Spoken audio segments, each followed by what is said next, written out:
Time, the 49ers Rush Podcast.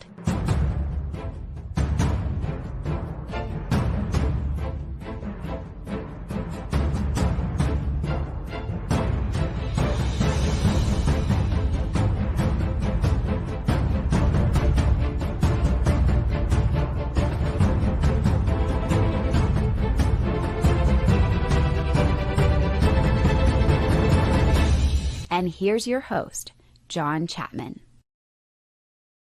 What is going on, faithful? It is Friday. We're so close to this NFC Championship. But before we get there, the man next to me is going to be hooking us up. Brian McFadden with Legit Football. How are you, my friend? John, I am fantastic. The only negative is that football is going to be over soon. I'm trying not to think about that. It's the NFL. We're going to have year-long coverage. But the fact that there's only 3 games left, I might have to watch a flag football Pro Bowl game just to get it fixed. You know, it's interesting. I really like what they're doing because I remember being a kid and I absolutely loved all those challenges and who could throw the ball the furthest and the fastest. And that was just fun. And so I'm excited that they're bringing that back. Oh, look at this. Josh, faithful from birth, not Josh. Sorry about that. He says 47 hours faithful. Countdown is on. Ooh, I love it, man. So what we're going to be doing today, I'm pretty pumped about. Brian's been with us all year, and we've been detailing the NFC West. Well, guess what? NFC West has been completely eliminated outside of the Niners. That's what's up. That's what's up. And now we're going to cover the AFC matchup first, then the 49ers from an unbiased opinion. You get my biased opinion all the time. Brian just brings facts, man. This dude knows his football, and I love it. I love all the hashtag CCs. So, Brian, take us away. Let's jump to the AFC because we're acting like the 49ers are going to win this game. We'll detail how in a second. Sure. But you got to play one of these two teams in the Super Bowl in 2 weeks. So walk us through this AFC Championship, my friend. So first thing I want to note for all of these games, and this has been across the board, I've talked to Bills fans too, these are the best 4 teams in the NFL. And I feel like it's rare that we get that. I think I heard a stat that the 2 conference championship games have not been this close in the spreads since like 1998, which is a testament to just that. Hey, as crazy as this NFL season was, John, we actually got the best 4 teams at the end of the day, which for NFL junkies like you and I, it just put it in our veins. We want to see the best of the best compete and see who's ultimately the best team in the league. So we'll start with the AFC side. And the reason I led with that, besides acknowledging that these are the best 4 teams, is that it's so hard to parse the difference between both of these matchups. It was a little bit harder prior to Mahomes' injury. Once that ankle injury happened, once I watched the way he played in the second half of that game last week against Jacksonville, I was like, okay, well, that could be the difference maker. But then I see him at a podium and in practice, I'm like, who is this guy, Wolverine? Like, where did his injury go for him? So I'm going to try to take this analysis assuming that he's at about 85%, which is amazing considering the injury he suffered at that high ankle sprain. But just the fact that he will have some mobility changes everything for this Chiefs stage. So let's start there. We'll start kind of Chiefs offense versus Bengals defense. My podcast earlier today, we broke down unit by unit. So, I mean, I have lots of metrics and stats. Now, and quickly, yeah. Where do they get that content if they want to listen to you more often? Because you all should. If you haven't yet, where do they find that? So we got our main product, obviously, our daily NFL newsletter. You guys have heard me say it all year long, legitfootball.com. A lot of you 49ers Rush Niners faithful have signed up, so thank you. Every but also morning, go to our first thing I look YouTube. at. Just go to Legit Football YouTube. We've got multiple podcasts now. You can see the new logo here. Legit Football Podcast is a little bit longer. John, we'll talk about having you on in the off season. So we still have 30 minutes with the timer, but Legit Football gives a little more room to breathe, to really dive into some of the deeper topics without the restriction of a timer. We have a stats-based podcast called 11 Yards. So just go to check out Legit Football YouTube. We had some Niners fans on the show live earlier today. So let's dive in. Let's start with the Mahomes thing. I think that's the biggest, let's say, wild card, because I don't think anybody can argue that Burrow and Mahomes at this stage are 1 and 2. You can nitpick and say maybe Burrow's number 1. I mean, hey, until he's won a Super Bowl, I'm still putting Mahomes ahead of him. But maybe the injury, that switches. But these are the 2 best quarterbacks in the NFL, not just objectively, not just the fact that they're meeting the AFC Championship for the 2nd year in a row, but PFF literally has them graded as the top 2 quarterbacks in the entire league. But one thing in particular with regards to the scrambling, Mahomes, he is the highest rated quarterback when on the run, when playing off platform. It is not just something that looks nice and fun to watch. It is literally gives him an edge over every single quarterback in the NFL. That includes Josh Allen. That includes Joe Burrow. So even if he's 20% off of that, and he has to stay in the pocket more, and he's a phenomenal pocket passer. Let's not make it seem like, oh, he's injured, the Chiefs are done. He's still Patrick Mahomes. They've still got Travis Kelce. They've still got Andy Reid calling the plays.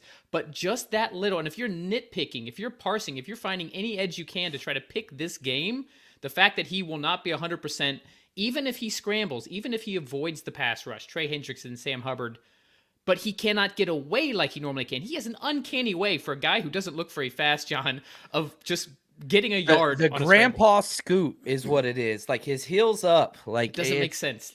Logically, my eyes don't accept it. But he's at one point during the season, he had a record for number of scrambles without a sack taken, to where he was actually out of the pocket because he just has a weird way to elude.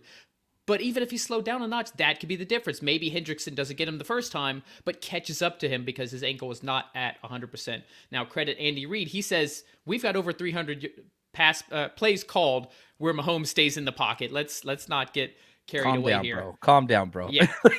Now, real quick, before we do get carried away, I want to say thank you to Derek and the generosity man in the super chat. He says, thanks, John, for the great content. My job is to inform the people that give me their time. That's why I got Brian here. I mean, you could already hear, if this is your first time watching him, dude knows his stuff in and out of the NFL. We met at the draft. It's almost been a full year now. That's crazy to think. And we've shared bread and drinks at the draft. We did it in Canton. We did it in Miami. We're building a relationship, baby. I love it. We're old friends at this point, John. You're an old friends. It doesn't matter that I'm a Dolphins fan, but I cover the whole league. And I'm going to be doing this as long as you let me. So, guys, I'll keep this up in the offseason for 49ers Rush, too. I love it. So now let's look at the whole Chiefs offense versus the Bengals defense. If you actually look at this Bengals defense individually, let's specifically say PFF grades, nothing really stands out. They only have a single starter over 80, and that's Trey Hendrickson at like 81 or 82. They don't have a Nick Bosa who's in the 90s. They don't have a Micah Parsons. They don't have any of these super studs. However, they're the 9th ranked overall DVOA defense on the year.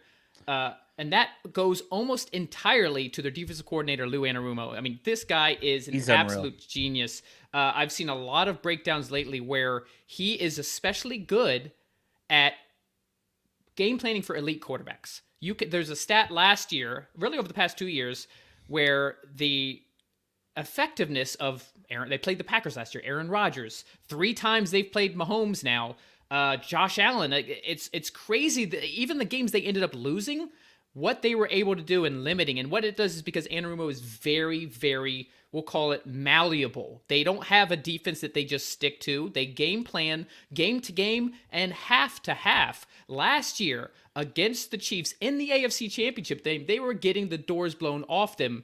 And a lot of people wanted to put that on Mahomes in the second half, and part of it was, but it was because Anarumo completely changed how he was playing. You're going to see a lot of drop 8 coverage. What they've tended to do against Mahomes is put as many guys in the passing windows as possible, and it's a zone, so they've got eyes on Mahomes. If he starts to scramble, if they follow where he's throwing, he still makes plays because his arm angles are ridiculous and he could throw behind, whatever. He'll still make plays, but it makes him hold the ball longer. It makes him get out of the pocket.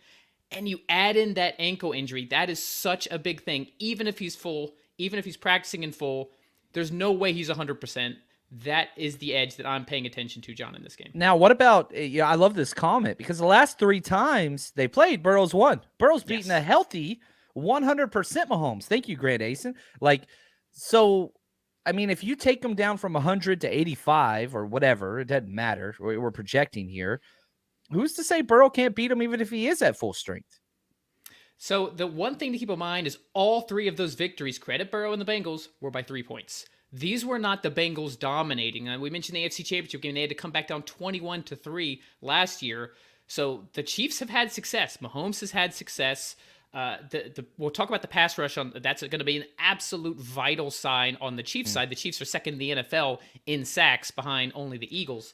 Chris Jones, baby. Chris Jones. I want to talk about the defense separately because that is the separate factor. But with regards to Mahomes in the offense, against the Chiefs, against the Bengals D, as great as Anarumo is, there's still a talent issue. Eli Apple has played well, but he is the 105th ranked PFF cornerback out of 118 in the NFL, and he's their starting cornerback. Their best quarterback, Awuzie, has been out since about halfway through the year. They don't have him. Jesse Bates, very solid. You got Von Bell, very solid, but these are like 20 to 25. These are not elite level players, so they can be beat. Their best unit is actually their linebackers. If you look at Logan Wilson and who's the other? I don't have it in front of me, but they actually are like upper 70s, low 80s as far as grades go. But nobody jumps out. So even with the best scheming, you still have Travis Kelce, that you have to pay attention to. So the point being, Jermaine Pratt was the other name. Pratt. Yes, thank you. Yeah, NC State. Correct. So they've been a very solid linebacker core. DJ Reader's been good up the middle, but once again, not on Chris Jones's level. So these guys are beatable even with the best scheme. Talent will win out. Reed will have some great play calls. Point being, I think the Chiefs will score some points. So now let's jump over to the other side of the ball. You've got the Bengals on offense.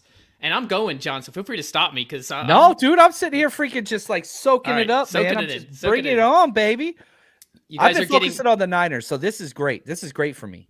Normally when you have me on, I give you my picks, but there's a lot that goes into my picks. But when you get to this point, these teams are so evenly matched, I try to dive for any morsel I can. So I've gotten really deep with trying to figure out who I think will come out on top. So on the other side of the ball, it's kind of the same thing for the most part. The Chiefs actually, the biggest unit as far as differential is the Chiefs defense, which is overall like 17th, 18th in DVOA versus the Bengals offense, which is 3rd. By the way, the Chiefs offense is 1, just so we throw that out there. But there is a big difference there. Red zone defense for the Chiefs has definitely been an issue. It's like 24th or 25th. So just like the Chiefs, the Bengals will be able to move the ball and the Bengals will be able to score. Their weapons are insane. I mean, Chase, Higgins, Boyd. Hayden Hurst has been a good, solid tight end, not elite like Kelsey or Kittle, but he can make plays when he needs to.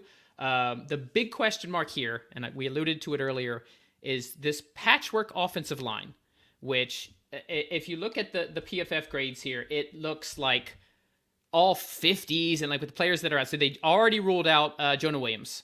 They've already lost Kappa, the guard. The highest rated PFF player on that Bengals offensive line right now is Alex Kappa, who's a 64. Oh, and by the way, he's also banged up. He will play in this game, but he played the last game injured. He had a leg injury, so he's not at 100%, and he's only the 15th best center in the league according to PFF. But they held up well last week, right? Well, the Bills without Von Miller have been like one of the bottom 5 for pass rush. Add in the fact that there was snow, and it's harder to get traction in a snow game, so it's typically harder for a defensive lineman to get pushed and to get a rush. And I think for whatever reason they just came out flat. There was the motivation surprisingly. I was watching that game and I kept saying to myself, it looks like the Bengals have way better cleats than the Bills do. It was their home field and they were sliding around, and I was like, man, none of the Bengals players are sliding around. I thought that was interesting. Yeah, so that weather was a effect. No, maybe since he was more prepared, but it's supposed to be sub-freezing, but I haven't seen anything with precipitation with regards to this game at Arrowhead. So it's going to be cold, which doesn't affect either team. They both play in cold weather, but without that edge of the precipitation. So now you have this banged-up offensive line. Earlier on my podcast, one of my guests said it's a 1.5 offensive lineman because Karras is not 100%, Bad. 3 starters out, and you're going up against Chris Jones, who is the number 1 ranked interior lineman in the NFL, ahead of Aaron Donald. He's my number 2 player for Defensive Player of the Year. Like, that's how high, and we all know about Chris Jones. And now, before you jump into your picks, and I know you still got some more, I want to give a chance to the chat. I want you guys to tell us, who do you got in this game, Chiefs or Bengals? Throw it up in the chat. I'm curious to see who you guys think is going to win as Brian keeps breaking this game down in awesome fashion, I might say. Thank you. I did the work. I'm trying. It's nice. I just love talking about this stuff. So yeah, you look at the defense. This is the one thing where if the Chiefs want a chance to win this game, it has to be here. You have to have Chris Jones, Frank Clark on the other side, who's not an elite pass rusher, but when Jones is getting pressure, they tend to want to double team him. That leaves opportunities for Clark. Karlaftis, the rookie out of Purdue, their first-round pick, has been very good in the second half of the season. Started off rough. He's been able to make some plays and get some pressures. Like I mentioned earlier, number 2 in the NFL in sacks. So not only do they get pressure, but they're able to actually get to the quarterback and bring him down against an offensive line that I do think will see play to where we maybe expected them to last week. This is not a Bills pass rush who's not good anyway, playing on the frozen tundra of in Orchard Park. This is a pass rush who has been able to get, and up the middle is even harder to defend. That's why Aaron Donald has always been such a game changer. And guess why the Bengals lost in the Super Bowl last year is because Aaron Donald got up the middle on that fourth down play to get to Burrow and make him throw an errant pass. The officials. That was one of the worst calls we ever. Can't predict the officials, so I don't put that into my analysis. I was pissed. Hopefully that's not something that actually comes back. But so that is the difference. You have a very young secondary for KC. They're starting one rookie and one second-year player. Lavarius Sneed has actually been good. He's a top 10 corner according to PFF. Great, man. Yes, so that is surprising. But other than that, Juan Thornhill in his second year, you got Trent McDuffie, Jalen Watson, who's played well, got an interception in the playoffs. But none of them are studs, and they're not going to be able to slow down. So the Bengals will score. Their linebackers have been good against the run. I'll say that. Nick Bolton has actually been one of the best linebackers in the NFL at stopping the run, especially on outside zone, something the Bengals like to run with Mixon. So the two X factors here, if you're a Chiefs fan or if you want to bet on the Chiefs, which I don't recommend, but if that's the angle you want to go, is to hope that they can shut down the run and just make them one-dimensional. It's a hell of a dimension because you got Burrow, Higgins, Chase, fine. But then hope that Chris Jones, Frank Clark, George Karlaftis can get pressure on this very beat-up patchwork offensive line. And I do think they will, certainly more than last week. Yeah, I like it. Now, I see the chat and everybody saying Bengals, Bengals, Bengals, Bengals. It's like a 9-1. And a lot of that is because we hate the Chiefs so much. And I think some of that is because of the Mahomes ankle injury. So if we're putting this into a computer, you're going to say the Bengals because they beat the Chiefs 3 times in a row. Right. Because Patrick Mahomes' ankle, because Burrow just kind of does Burrow things. I want the Bengals to win. If I could pick the matchup for the 49ers in the Super Bowl, I know we're looking ahead. We'll deal with the 49ers matchup here in a second. I want to play the Bengals. We played them last year, and it went down to overtime. It was an absolutely incredible game. I do not want to play Patrick Mahomes. I think Burrow's incredible. Like, I'll be honest, I think Patrick Mahomes could be the greatest football player quarterback of all time. Like, if he stays on this trajectory, I don't want to play him. Now, if we do play them, let's go. Let's bring it on. But if we're talking about easiest path for the 49ers to ring 6, not that the Bengals are bad. I believe the game is a matchup. The NFL is a matchup league. I think we match up better with the Bengals than we do the Chiefs, which we saw earlier this year. We did have 7 defensive starters out, whatever. But, yeah, we hate the Chiefs. What's up, Bobby? I love it. We hate the Chiefs. But, yeah, it's going to be interesting. Bengals by an ankle. I love that, Phil. That is awesome. So what is your kind of final? Let's wrap this game up. Tell us what you think is going to happen, who your pick is. So I love that you said if you put this into a computer, it would be Bengals. And I agree. All logic points to Cincinnati. It would point to Cincinnati even without the Mahomes injury. The injury just adds to that. But I was watching a video of a breakdown of Mahomes during the Bucs Super Bowl that they lost, where the Tampa Bay Buccaneers pressured him on over 50% of the snaps on the passing downs. They got, I think he had 395 cumulative rushing yards behind the line of scrimmage in that game. But this highlight reel was the Bucs players just fanboying over Mahomes and like, this guy's a magician. How is he doing that? And you see the amount of plays he made that just kept getting dropped. Tyreek Hill dropped a touchdown. Travis Kelce dropped what would have been a crucial first down. You had Mecole Hardman dropping a touchdown. He just made insane plays, and those drops could have turned around. So logically, Cincinnati makes all the sense in the world. But I feel like going with Mahomes. I feel like picking the Chiefs. I'm with you, John. This could be the greatest football player we've ever seen from a physical standpoint. And hopefully he eventually gets the trophies to at least be compared to Brady as far as GOAT status. So my heart wants to see Mahomes do this. I'm also, I listened to the New Heights podcast, which is the 2 Kelce brothers. So I want to hear what Travis has to say as they overcome this. And you're not wrong, 49ers faithful, that you're putting everybody's picking the Bengals. So that's also part of me is like, I kind of want to see Mahomes do this. Yes, they've lost to Burrow and the Bengals. And yes, Anarumo's put together brilliant game plans, but Andy Reid is the best current coach in the NFL, maybe one of the best of all time. I have faith that he can counter whatever counters Anarumo doing. He's only got one Super Bowl. He's only got one Super Bowl. He does, but what is this, like AFC Championship game number like 8 or 9 or 10? or something, something. It's crazy. So I just feel like he can get He's there. great. Both of these games will literally come down to probably a turnover or a ball bouncing one way or a bad call. So if I have to choose one direction for this game, I'm going to go with my heart. I'm going to pick the Chiefs.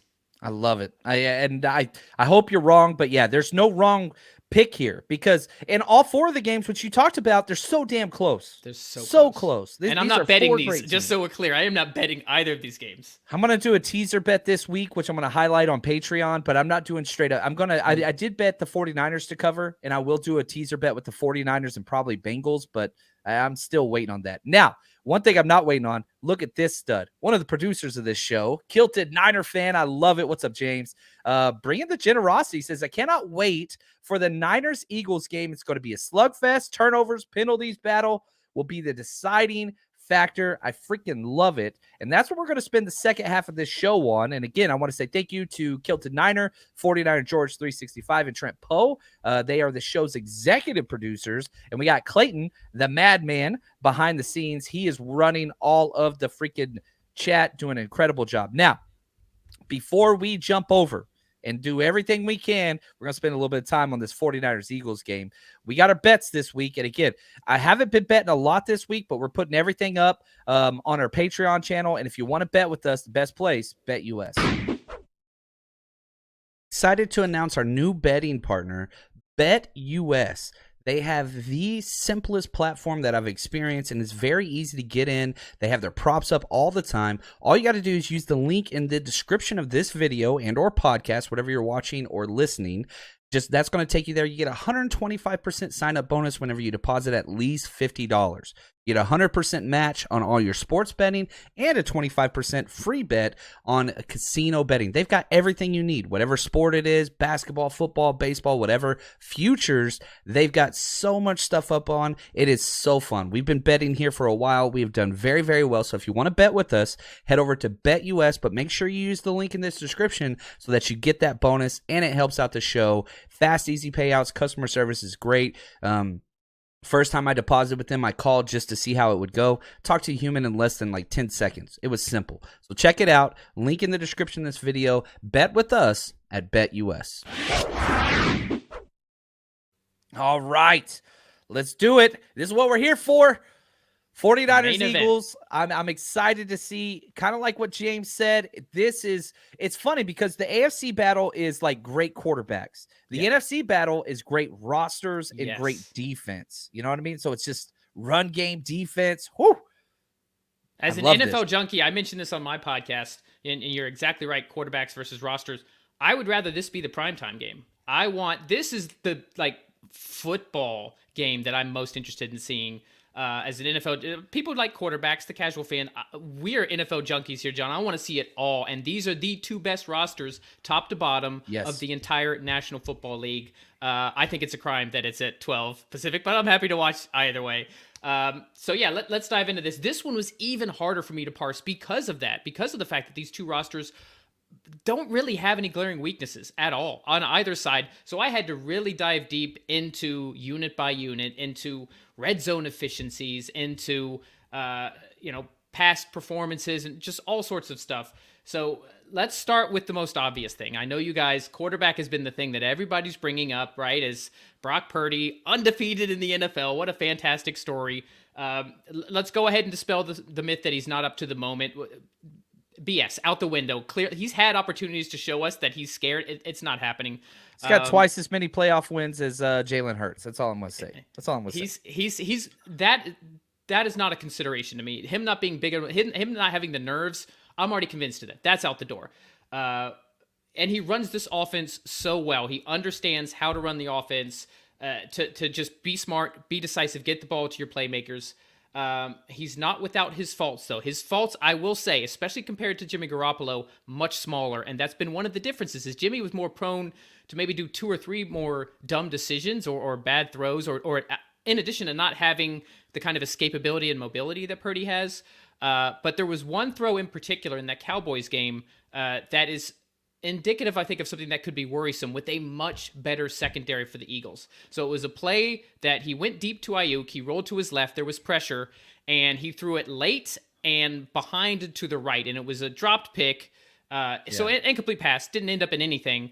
But Ayuk was open. Ayuk had both guys beat, the corner and the safety. If he throws that earlier, or at least has if he had a Mahomes cannon, it could actually let him to the left. That's a touchdown.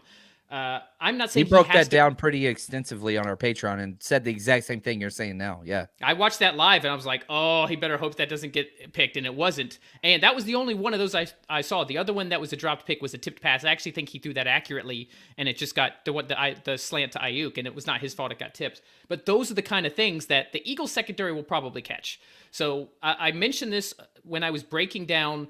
Everybody said, oh, the Giants and what's the difference between the Giants beating the Vikings and why they lost so badly to the Eagles. So the Vikings actually have a pretty good pass rush.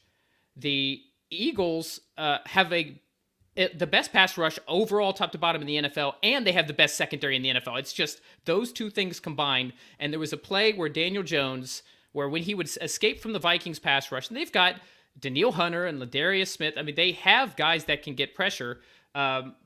But when the Eagles got pressure and Daniel Jones rolled out versus when the Vikings got pressure, he still had 3 wide receivers open against that Viking secondary. He did it against the Eagles, and he threw an interception to James Bradbury in the first quarter because they blanketed those receivers. Getting Chauncey Gardner-Johnson back to man that safety position is big.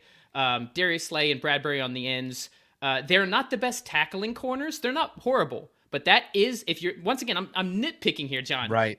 And the fact that is the Niners game, that's an edge you guys could look for, is Debo and Ayuk don't need to beat anybody deep. I actually don't think they should have a lot of shots to deep over the field unless it's like just to keep the defense honest. Get your playmakers the ball in space and hope that those Eagles defenders miss tackles, the linebackers as well. Very good. TJ Edwards has been a nice surprise for the Eagles, but that's a weakness for them. But there's just that the fact that their secondary is so good, and Dallas's secondary is not very good outside of Trevon Diggs. So you don't have that extra, if you escape the pass rush, but then guys are going to get open.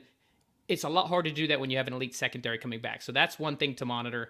Let's go to the other side, quarterback play. Anybody who said that Jalen Hurts is a system quarterback and then saw the drop-off has to be like, okay, this guy is legit. He was an MVP candidate for a reason.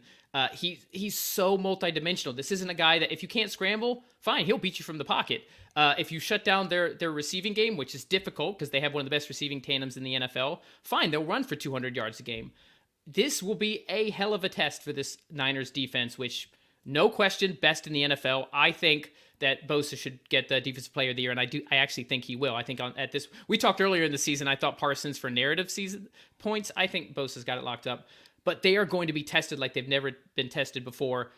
And they're going up against the best offensive line. It's like so many on both sides of the field. It's got the best linebacker for the Niners. You got the best player in defense in Nick Bosa. You got the best offensive line. This best on best all over the field, which makes me really excited. It makes this game so hard to pick. Yeah, now I'm seeing this in the chat. It looks like Elijah Mitchell came in as doubtful. So everybody else seems good to go. There's 2 doubtful players. Jimmy Garoppolo's out. But Elijah Mitchell and Avery Thomas are doubtful. Now, I did get a question from Josh in the email right before I went live for the show. What's your take on Elijah Mitchell just always being injured? It seems like, it's only it's his sophomore season. I think this is his 4th or 5th injury that he's dealt with. Now, I do think that he'll play, but he still has not practiced this week, and it's a groin issue. What are your takes on that? I'm going to talk about the entire running back situation in San Francisco in general, because I think that is absolutely essential, John, because and people say the Eagles defense is mid. I got that comment from the Niners fan on our podcast earlier. They've actually been much better since they added Linval Joseph. Ndamukong Suh isn't playing a lot, and since Jordan Davis came back into the lineup, and they actually put him back in the middle, which they hadn't been doing for that game against the Giants, and they were able to shut down Saquon except for like one run.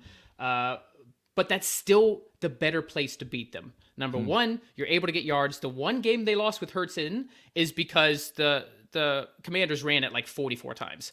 They were only knocking off like 3.5 yards per carry, but they committed to it. It kept the Eagles offense off the field.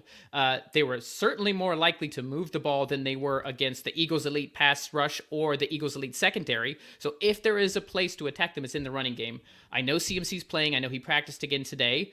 but he's not 100%. The calf thing clearly kept him out towards the end of that game. If Elijah Mitchell is missing too, let's say CMC needs a spell. Let's say he isn't 100%. Having Mitchell coming in there, a guy you know can just get you a few yards, and he's been running fantastic. If he doesn't play, that's actually huge. If he does play and he's not 100%, that's huge because the Niners have to be able to run the ball with at least some effectiveness. You don't have to be busting out 20-yard runs, but you have to control the clock. You have to give Purdy play action situations to make those linebackers and the defensive backs pause just for a half a second to let the receivers get open and then hope for yards after the catch opportunities. So Mitchell is, I don't want to address whether he's injury prone or not, but just the running back situation in general. If he doesn't play, that's actually a really big loss, I think. I think he's going to play. I really, really do. My thing is this. Let's say that he doesn't play, but I think he will. Will Kyle Shanahan trust Jordan Mason to be that banger? And we've seen Jordan Mason been incredible every single chance he's got, but will Kyle trust him? Now, the one good news is this. Jordan Mason getting all the first-team reps the last 2 days with CMC resting for his calf and Elijah Mitchell being out. So I know Debo's going to get some work back there, and it's playoff time. So you don't hold back any punches. The idea of like limiting Debo's snaps or touches or carries, screw that biz. If Debo gets 15 touches this game, that's not a bad thing. But yeah, you look at what Jordan Mason has just done this year. I see the question in here, faithful from birth. Let me open it up real quick. I got it right here. It's not too far. But if you look at just kind of what, Jordan Mason, he's got 6 yards, 6.0 yards per carry, Jordan Mason this year, which is incredible. Elijah Mitchell, 6.2. Christian McCaffrey, 4.7. Debo, 5.5. I think you can run against this Eagles team. You can. It's not as easy as I think a lot of people keep making it out to be. Right. But you can beat them. I want to comment. Somebody mentioned in the chat that the Eagles D is good and SF's is great. Just for some realism, I agree that SF's is better, but this Eagles defense is great. They're a top 5 unit in DVOA, and they're markedly better than the team that you guys just played in Dallas. Dallas, over the last half of the season, actually was like 23rd or 24th in overall DVOA on defense. Basically, unless they got to the quarterback, they had one of the worst, like 28th or 29th in pass defense DVOA. That's not what you're getting here. You're getting a defense that is great front to back. Like I said, TJ Edwards is a top 10 linebacker, surprisingly. Not as good as Fred Warner, and that linebacking crew you guys have is phenomenal, but don't discredit or undervalue how good this Philadelphia Eagles defense is. John is right. You have to be able to run the ball. You have to be able to control the clock, set up play action situations, give Purdy more manageable situations so that he's able to make quick decisions, get the ball out quick, because he will get rushed. He will face pressure. He faced pressure against Dallas last week, and this Eagles pass rush defense is better. They have 4 guys with 10 sacks or more. It's not just a one-guy operation. And they're going to test this young interior offensive line for you guys. Trent Williams will do his thing on the ends.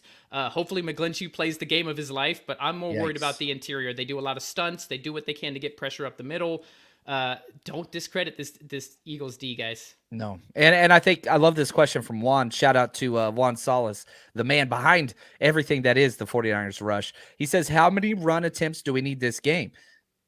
Usually I say 30, 32, 35, but this is going to be a weird game because both these teams want to run the ball. They want running clock, and it's going to run. This is going to be a shortened game as far as plays, drives, all that going. So my number is 26. Like, it's a lot lower. Last week was 32. They hit 32 exactly. This week, 26, just because it's a shortened game. And so first downs are going to be at a premium for the 49ers. So they can get first downs running the ball. The 49ers will stay in control of this game. If they can't, similar to what they did to the Cowboys, a lot better roster. Even though they beat the Cowboys. But I understand not that many teams can win with their second and third string backup quarterbacks. I know that is a rare trait in today's NFL. I wonder if there's a team. Trust me, I know. As a Dolphins fan, we had our third string rookie. Did not play as well as Brock Purdy. Y'all picked him 15 picks before Brock did. Purdy. I'm just saying. That we did. Well, I didn't think we would have to use him, but you guys didn't think you'd have to use Purdy. No, Skylar actually looked pretty good a couple parts of that game. He got better in the second half once he got some confidence. So I think with him, it's mental. He's got the physical traits. He needs to learn. The biggest difference between him and Purdy, because the offenses obviously are similar, right? McDaniel coming from the Shanahan tree, is that Purdy's so much more decisive. He understands where he needs to go with the ball. goes through his progressions quickly and gets the ball out. Skylar holds the ball way too long. This offense is not designed for you to hold the ball and wait for guys to get open. They're schemed open. You just need to hit them when they're open, and they might not look open to you, but they're NFL open. So he needs to learn these kind of things. I do think Skylar has a bright future, at least as a backup, but he's got some growing to do. Yeah. Now, before we get to Brian's picks and all that kind of stuff, this weekend I'm pretty pumped. I'm not going to the game physically, but we're going to be throwing a virtual tailgate party. 49ers versus Eagles. We're going to start 30 minutes before kickoff, so 11:30 a.m. It's completely free. All you have to do is download, if you look at the description of this video, it's called the JJAANN app, JJAANN. And if you don't want to download an app because that's not your thing, you don't have to. Just follow the instructions below, click that link, make sure you use our password so that it is free for you, and it helps us out considerably. We're going to be hanging out through the first quarter. You can kind of see a pic here. We get to throw a whole bunch of people up on the chat and the video screen, which is so fun. We got drink roulette. So bring your drink of choice or drinks of choice, and we're going to sit down and have a good time. We're going to tailgate together. We're going to watch the first quarter together. We're going to have a great time together. So that's the JJAANN app. And again, description and instructions just right here in the description of this video or podcast, completely free to you. Okay, so cost you nothing, and it's open to everybody. So the easy way to support the podcast as well. Now, Brian, before you get your stuff in, I want everybody in the chat, now is the time. Tell us what you think the final score prediction for this 49ers-Eagles game is going to be as Brian walks us out of here, man. Go ahead. I'm scared. Brian's a little too real. He keeps things a little too real sometimes. I try to be as objective as possible, even with my Dolphins. And like I said, this game has probably been the hardest game I've picked all year for any game. And you have to get so granular and find one edge here or the other. So it ultimately comes down to a couple things. One, I think the link is going to be insane. I think the Eagles fans are on a different level. Don't get me wrong. I've been to many Niners games, and Niners fans are fantastic. But Philadelphia for an NFC Championship game, that place is going to be insane. Purdy has not played in this environment. I don't think that'll rattle him, but it's a slight edge. I'm looking for centimeters here, guys. And then it ultimately comes down to the two quarterbacks. You've got a guy who has been a fantastic story, Mr. Irrelevant. I do think the game will not be because he makes some crucial mistake. That's not it. But I just think he's been where he needs to be. As far, if you look at PFF grade, he's like right around the 70s, which is honestly all you need from him. Jalen Hurts is top 4. He's approaching that elite level. He is an MVP caliber candidate for much of the year. The one concern I had with him was his shoulder. He didn't look the slightest bit injured last week. So if I have to pick something, it's at home in Philadelphia. These two teams are so evenly matched. I have to give the edge to Jalen Hurts at the quarterback position.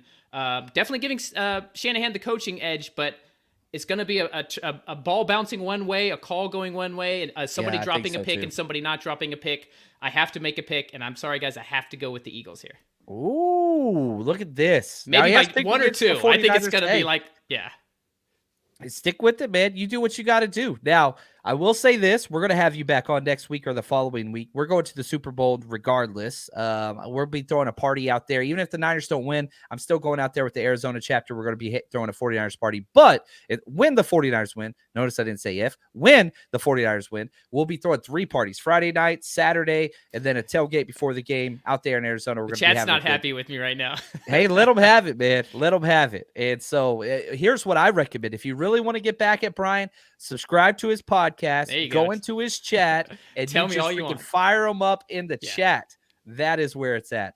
There is not a single Super Bowl matchup that would shock me in the slightest, though. Chiefs, Bengals, Niners, Eagles. That's what I mean. Like, I'm going to love whatever the matchup is and be happy with whoever wins. So there we go. So, I mean, man, Brian, you cut me deep. I knew it was you, Frodo. I knew it was you.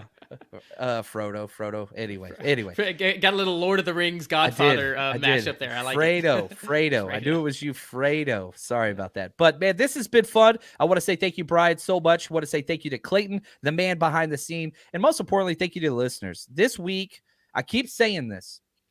And, be in the moment. This is incredible. What you've won 12 games in a row with the third string quarterback, Niners fans.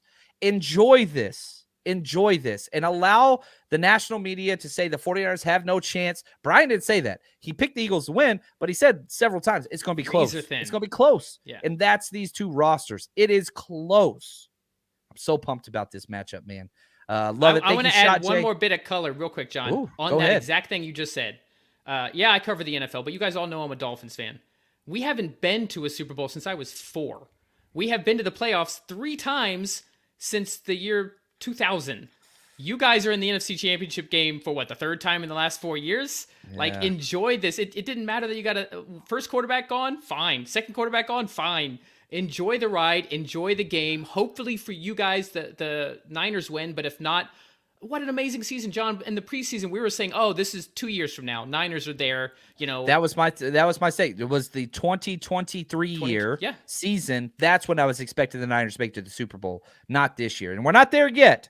But I do got to say, ouch, population you, bro. That is rough hearing that stretch. Niners got it good, man. And I appreciate you putting that into perspective for us. Even if you didn't pick our team, that's okay. We still love you, Brian.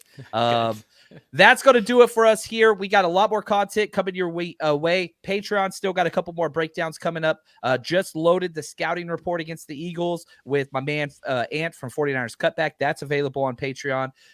Now, also, let me just say this real quick. Tomorrow, we are going to be doing our full scouting report predictions and all that stuff brought to you by the man, Coach Cruz. He's the best there is. So still lots more content coming your way. And, of course, party with us right before kickoff, 30 minutes on the JAANN app, or just follow the links down there. But until next time, that's going to do it. Brian, any closing remarks? I love football. Oh, my God, this is great. We're so lucky. We're so lucky. All right. Until next time, stay strong, faithful.